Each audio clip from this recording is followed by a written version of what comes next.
here's a smooth transition.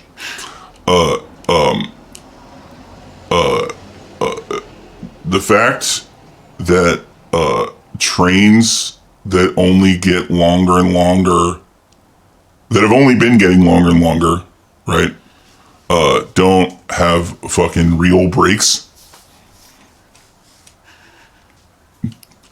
is like, it's so dumb.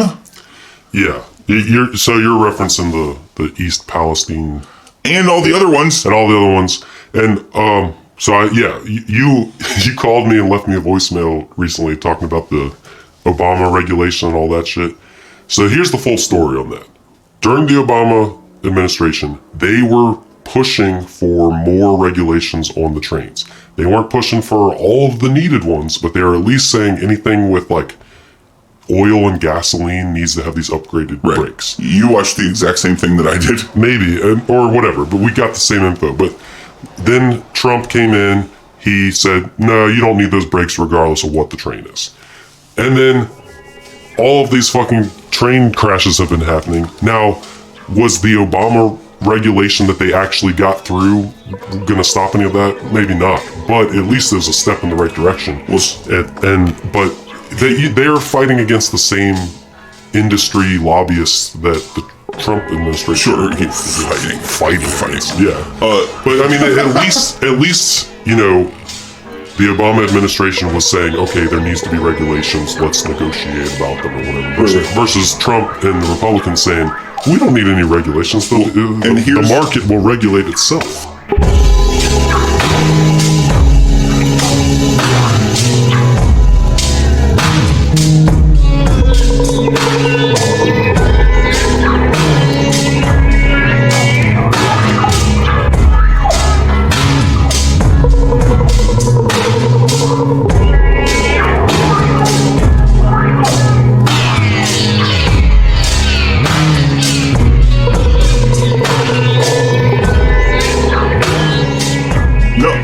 This was something I was thinking. I posted about this the other day, right? So, because this is easily the scariest environmental disaster that's happened in my like direct knowledge, and like in the way that it actually could potentially affect people that I know personally, right? Like I have friends and relatives and stuff in Pittsburgh, which I want to say is 50 miles away.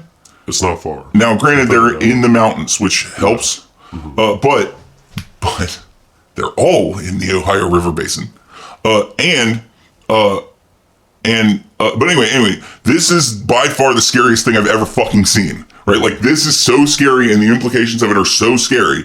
And then I remembered that. Do you remember? I can't remember how long ago this was, but there was a pipeline burst on like the state line between Kansas and some other state, Nebraska maybe or something, whatever state's above Kansas. I vaguely remember that. And it was like, this is all going to seep into the groundwater. The Native Americans were, the people that, I can't remember even what Dakota Access, that's the fucking name of the pipeline. Yeah. It's like, people were warning about just this happening, and look, it's happening, and it's going to poison the groundwater, and nobody's going to have water in this place now, right? Do you remember that story? Yeah. I bet you remember it kind of vaguely, right? Most of what I remember is about the federal government suppressing protests and like tracking protesters and all that. Sure. I mean, well, that's what you remember about just all of like. They were doing that about that pipeline forever. Yeah. Right. Yeah. But what I remember is, oh yeah, that happened. I wonder what's happening there now, right? Like, and because in the same way that like, it's like, I wrote a really long thing about this. Like, it's like in the same way that like, so, the no one's talking about this aspect of it is slightly disingenuous, right? It's more like, most people aren't talking about it, but it immediately got political, which meant that Fox News was going to cover the fucking real story for the first time ever, right? That lady that found the fucking, the plumes of oil in like her creek in her backyard, She went on Tucker Carlson. Want to know why? Because MSNBC has said nothing about this. Nothing. Not a damn thing. Okay? The other major news networks, they all wrote like articles. There's an article you can find about it, maybe two, right? From every other, from CBS and ABC and NBC, whatever.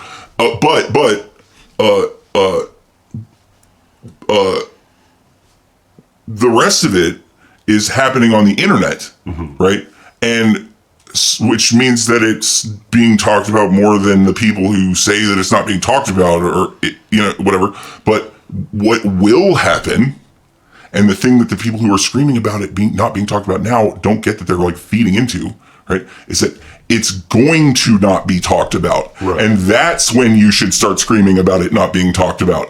Not when now when the pictures of the mushroom clouds are still, what everybody saw that fucking picture, right? Yeah. Like, and also there's a difference between not being talked about and also just kind of buried and just other distractions going on. Right? Mentioned. Yeah, because I occasionally watch the NBC nightly news with Lester Holt if I'm just flipping around the TV and it's on, and in the past couple of weeks they have talked about it a few times, but is it the number one headline story? No, it's the Chinese balloon or fucking Biden visiting Ukraine. It's not like that. It's always like the third, fourth, fifth, sixth story that they talk about in the night, and so it's like, yes, the story. No, and that means that it's on its way to not being that. Right. It'll be the last story in a week or two, and then in a couple months it won't be heard about at all, except for some fringe Reddit shit or whatever. Well, and it's just not going to be on the main. So here's how I know that. Okay, right? Because it sounds like I'm shilling for Fox News in a way, right? I understand that. If anyone is listening to this that has listened before, I'm not doing that. But the reason why I know, right, is because I have a family friend who lives in Pittsburgh, right, who also has health problems and is old. And my mom called this person and was like, "Hey, how are you guys doing? Are you okay? Like, are you worried or, whatever? Like, do you need help? What's, and the lady that my mom called went, "What are you talking about?" No idea. Okay.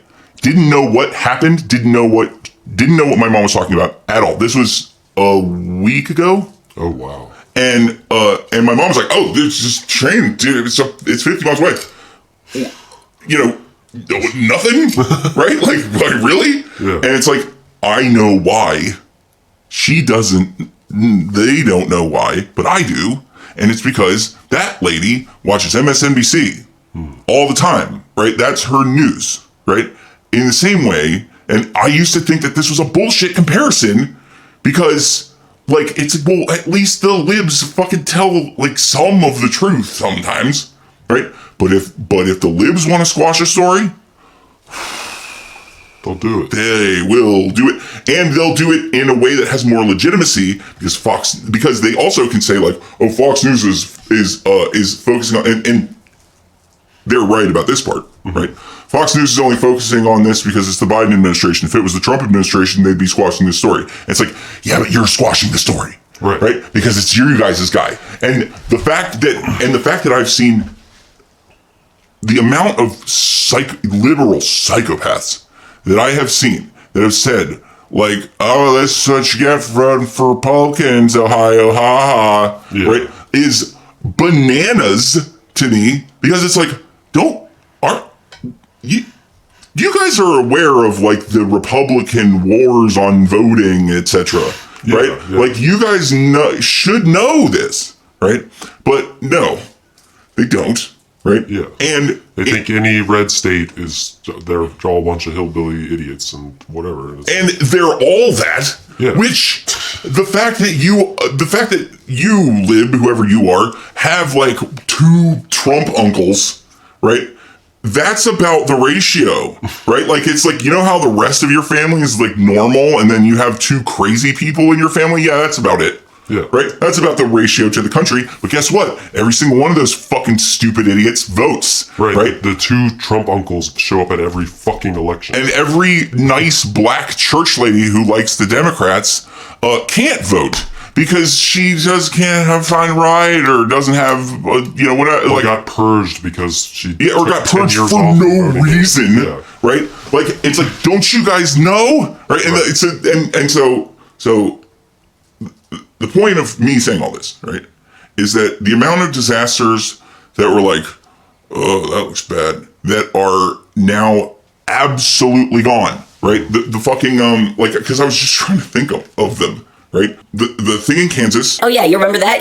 The fucking, everyone freezing to death in Texas, because that was the same fucking thing. That was the same thing. You remember that? It was like, oh, well, I guess you shouldn't have deregulated everything that fucking made by Republicans. It's like, do you really think that the fucking people that are freezing to death, even if they are Republicans, fucking knew anything about what the fuck was going on in the regulatory fucking... It's like, they're propagandized too. You should have pity for them. They're brainwashed. Yeah, you remember that? Right.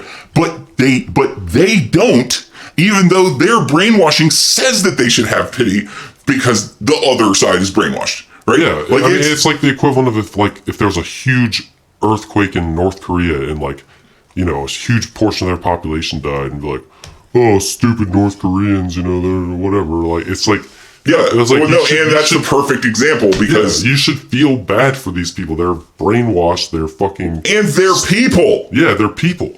Exactly. And back to your thing about MSNBC and Fox News and all that.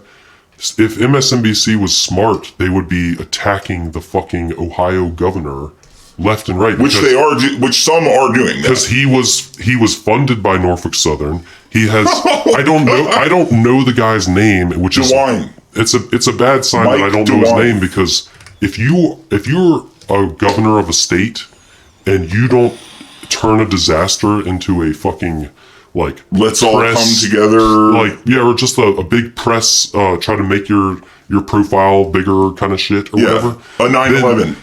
Yeah, like fucking Rudy Giuliani and 9/11 or fucking Bush. Even a lot of the governors during COVID, were doing daily press conferences and stuff and looking like leaders and that kind of thing. Right, yeah. And the fact that this guy is not doing any of that proves that he's complicit in all of the problems that caused the shit. Right. And so... As if you didn't need more proof. And and it's like, if MSNBC was smart, they would be like, this is what voting for Republicans does, and just screaming it at the top and it's of the and we don't hate you. Yeah. Right? That's the thing. It's like, look, you might have voted for a Republican before. You were misled. Can you tell now?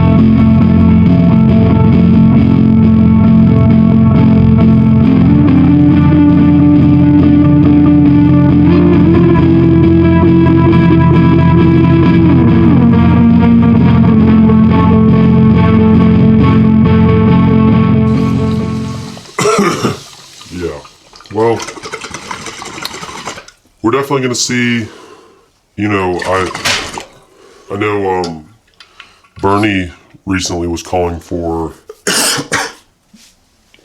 making a national 4-day work week.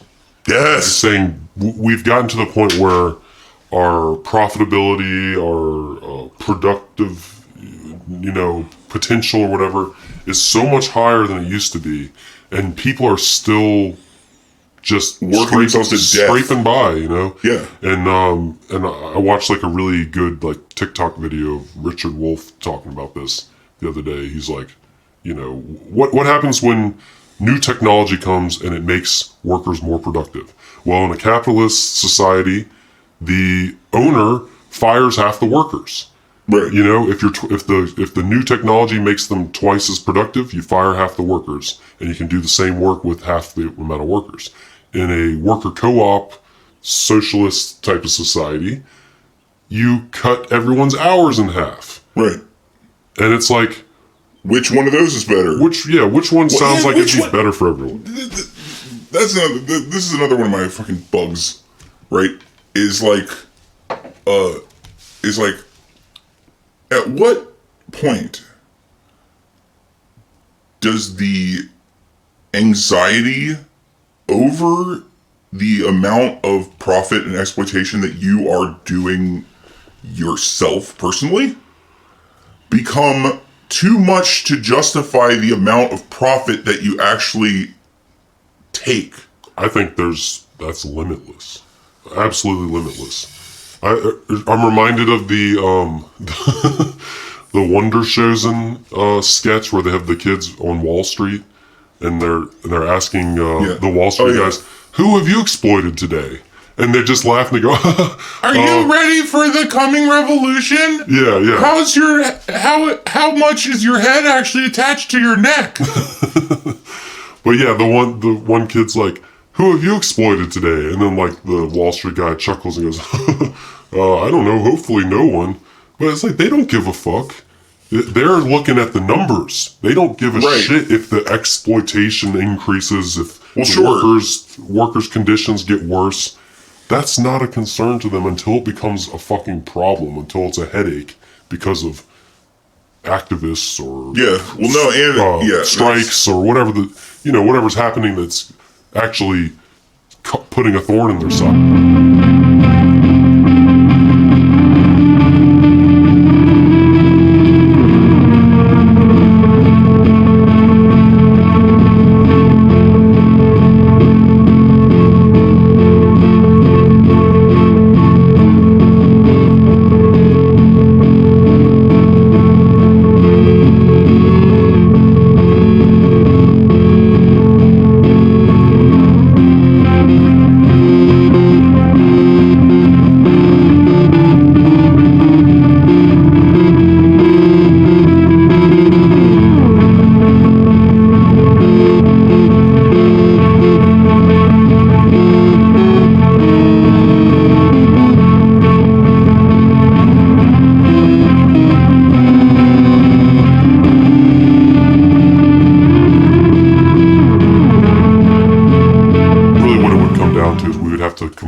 We'd have to nationalize, and these are things that could technically be possible in our current system.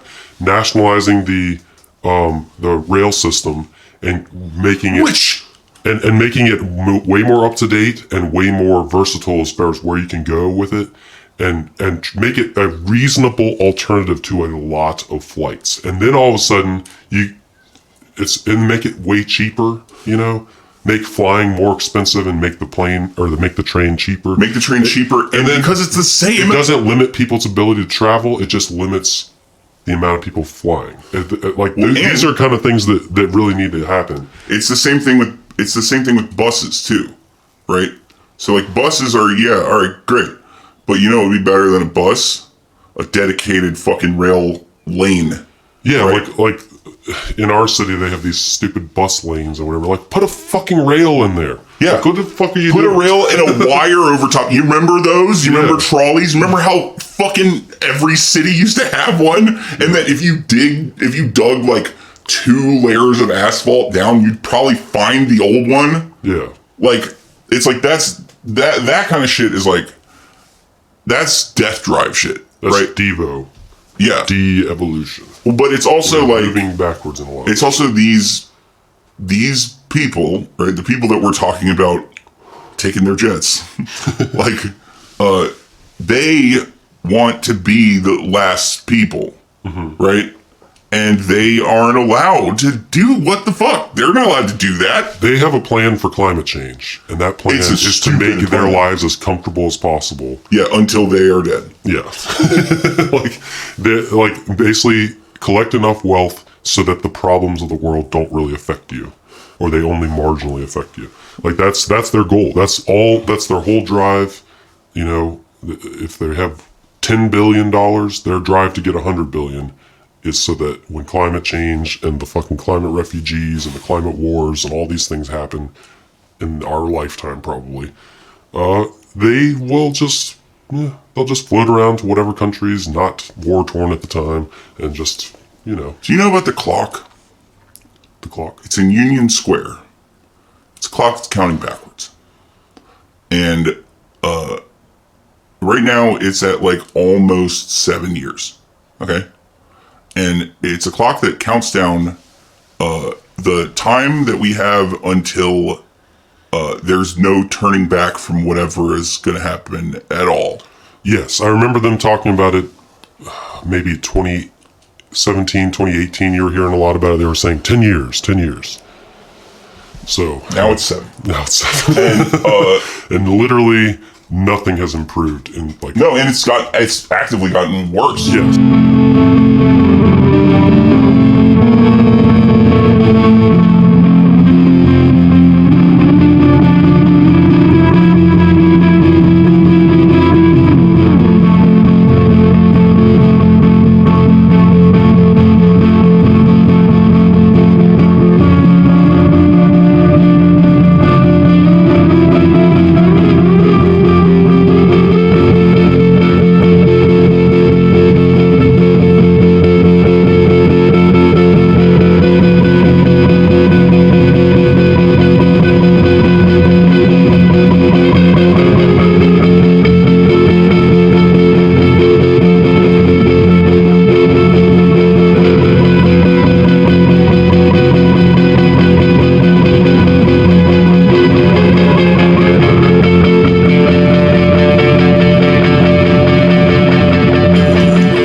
The big news, prevailing news of recent, we can talk about the the State Department or Deep State or State or whatever they are these days took an 80-year-old man, flew him to Poland, put him on a train that was a 10-hour train ride. He loves overnight. Over 10-hour overnight train ride, which apparently the 80-year-old man had trouble sleeping during the trip. Oh, you don't say. And a 10-hour overnight Eastern European train ride. Yes, and when he woke up, when the 80-year-old man woke up in Ukraine, he had no fucking idea where he was or what was going on. I guarantee it. I guarantee it took like an hour or two to really make sure he understood where he was and what was going on. All right, the 80-year-old man that went on the train ride forgot where he was. I guarantee it took hours. Like by the time he was halfway through the trip, he finally figured out where he was. He woke up, he's like, what's going on, Jack? To be fair to anybody who travels a lot, especially like politicians, people that, I mean, now granted, Joe Biden doesn't campaign anymore, right? Like, but... Yet. But still, he's not going to. They're not going to let him campaign. They're not going to let him campaign later, right? Like, when 2024 rolls around, if he's still alive and whatever, he's like, he's not, he's not, if he's still alive and he is still capable of speaking, they're not going to let him. Like, because, think about last time. What happened every time he fucking spoke? Did anything good happen? Well, other than for us, other than for comedy's sake, and you know what I'm saying? Well, back to the Ukraine visit. There's a lot of people saying a lot of shit about it, but I paid attention to what Putin said afterwards. By the way, we told Putin a couple hours before Biden left that we were going to Ukraine. So it wasn't that secret, really. And when... Wait, is it... People are saying it was supposed to be secret? No, that's not what people are complaining about. But here's the big impact that happened. Here's what Putin said. He said, oh, you're going to come and visit Ukraine? Okay, well, we're pulling out of the last nuclear treaty that we are involved with the US. Or we're pausing our commitment to it or something like that. And, yeah, basically, he's like, this is not good. You're not stopping this war by coming and visiting Ukraine, and you're just making things worse, is basically what he said. And so that means that he's just made things worse. Like, yes, because he's old. Putin is the one who's really in charge of what's happening right now. When it comes down to it, he has, you know what I mean? Yeah. But he can decide when the war ends. Yeah, and pretty much only him. To a degree. I mean, like, this is the thing. It's like he fucked up. Especially as far as like a fucking, whatever, like somebody who's supposed to be like, like a power player on the world stage and that kind of bullshit. Mm-hmm. It's like, dude, he fucked up so hard and for so long that like, he's not getting out of this. Like he's not going to make it out of this. Right. That's my real feeling about it, is like that, like that's a scary thought though. They're gonna, well, no, I don't think so. I think he's the loosest cannon of everyone, and